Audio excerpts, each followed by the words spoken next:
make you jump on something? Man, not until years later. I was grown by the time we started making music together. Yo, is it true you taught Young Ill how to rap? Yeah, yeah. I'm gonna get to that because all of this is connected. All of this is connected. How That's did? very true. Young Ill will tell the whole world that, and that's the thing I love about Ill though, because he ain't never not said that. Like, Okay. he could be in front of Method Man, he could be in front of Conway the Machine, he could be in front of Smack. It don't matter. He ain't never not said that.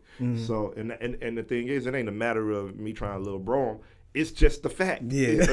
You know what I'm saying? I used to be around Vito and them niggas, and then I left.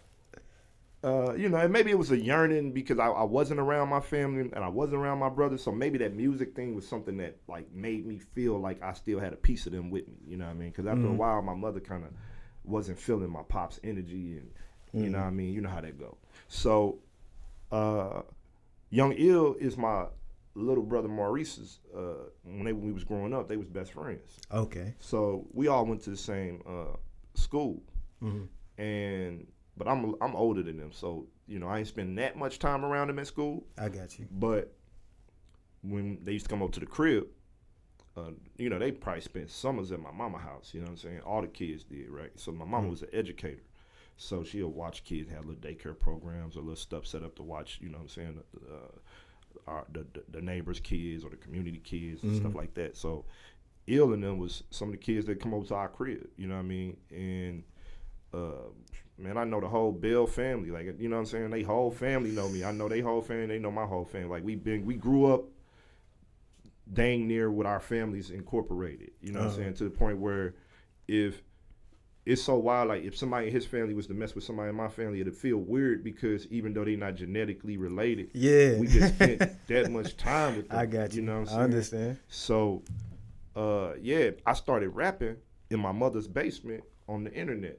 You know what I'm saying? First, I would cut tapes coming home from school and try to get it off. And then the internet had little message boards and battle boards and all that I could get on. So back then, 56K modem, getting on that mug. And even back then, bro, I BS you not, I'm in North County rapping to the world from the basement. To this day, people still come up to me and be like, you the dude used to be in the Yahoo chat rooms. Like, that's how hard we was going in them joints, bro. That's how hard we was going in them joints. We was on them joints like we was really finna get up out of here rapping on that computer in that basement. So, Ill used to get on there with me, my brother Mario. Mario stopped rapping and got real religious at a young age. Like, he started preaching at like 13. This dude preaching sermons at church. And like, he was like, I don't want to rap no more. Man. And the crazy part about that is, and Ill know this, we all know this. Ill nice. I think the whole world knows that now. Yeah. But Mario, if he would have kept rapping, oh my God, bro. Dude was a beast. A beast. He used to call himself Revenue. He never wrote no rhymes. And to this day, even to this day, somebody asked me last night, hey man, what happened to your brother that used to rap? I said, dude was rapping at like, he was a kid. How do you even remember him? I mean, Ill is one of the best to ever do it to come out of the city. And you telling me Mario was if he would have kept. Yeah, he would have been, he was crazy. People still ask me about this dude. Like, and he ain't even like it wasn't like he was seriously rapping. It was like a childhood thing he picked up since me and Ill was doing it in the house. You know what I'm saying? And me and Ill kind of took it serious because once we heard our voices, even on something as juvenile as some stuff we was recording at the house, we just knew we could do it. Yeah. You know? Yeah. So some years go by because, like I said, I'm older than them. I get out into the streets and start trying to become Tef Poe. You know what I'm saying? And, they take a different route. My brothers and, Young Ill, they younger men. So I was not that older than them. I'm a young man myself at the time, but I'm hanging out with my big brother. I'm trying to find a way into the industry with him. And, they young men just finding their way in the streets. So he ended up, hardcore battle rapping and stuff. Yeah. And it initially started with Man, these stories people don't even know. I used to sneak Young Ill into the High Point. So, and now that I'm older, you know what I'm saying, I know the big homies knew that now I know that they for fact had to know that he wasn't of age. Yeah. You know what I mean? I know they had to know that. But back then, we maybe thought we was getting it off so long. I used to tell them, I said, look, man, I'm going to take you up here. I ain't supposed to get you in at all. You know what I'm saying? I came in the door sneaking to get in. I just got old enough to get in myself without going through some stuff. You know what I'm saying? Without sneaking in. But I'm going to sneak you in the same way I used to sneak in. So same way me and Rockwell Knuckles used to sneak in, I'm going to sneak you in. So I sneak him in. First night at the High Point, this dude is a kid, Young Ill, the Ice Pack Ill that we all know. Get up there and murder it as a kid. How old do you think he probably was? Man, dude had to be like 17. Man. 18, barely. If he was 18, it was barely. Man.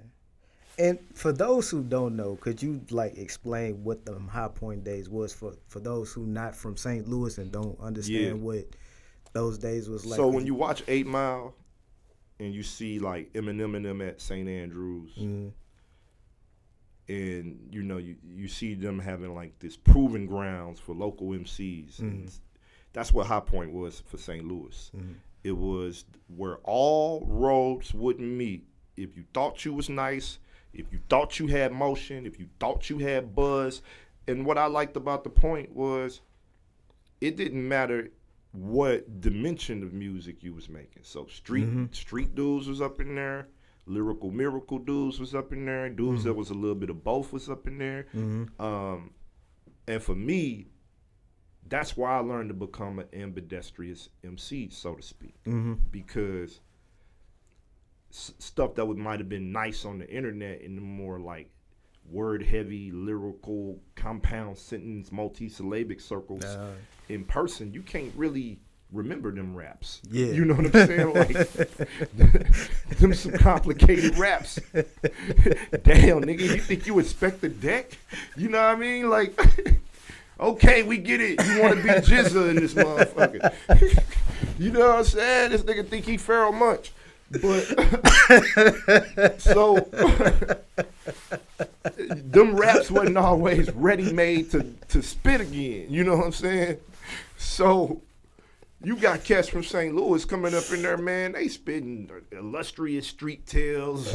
You know what I'm saying? They making it seem like they the man sliding down Natural Bridge in a cutlass. You know what I'm saying? To go holler at they gal or something. Like these niggas is spitting capers. You know what I'm saying? So I had to learn how to adapt to the environment of what the ears of people could pick up lyrically, and that's what the High Point did for me. You know what I'm saying? Because you could be booed in the High Point. Yeah, that's what a lot of people don't know. You could get up there and the crowd could straight up boo you off the mic. Yeah, and that would happen.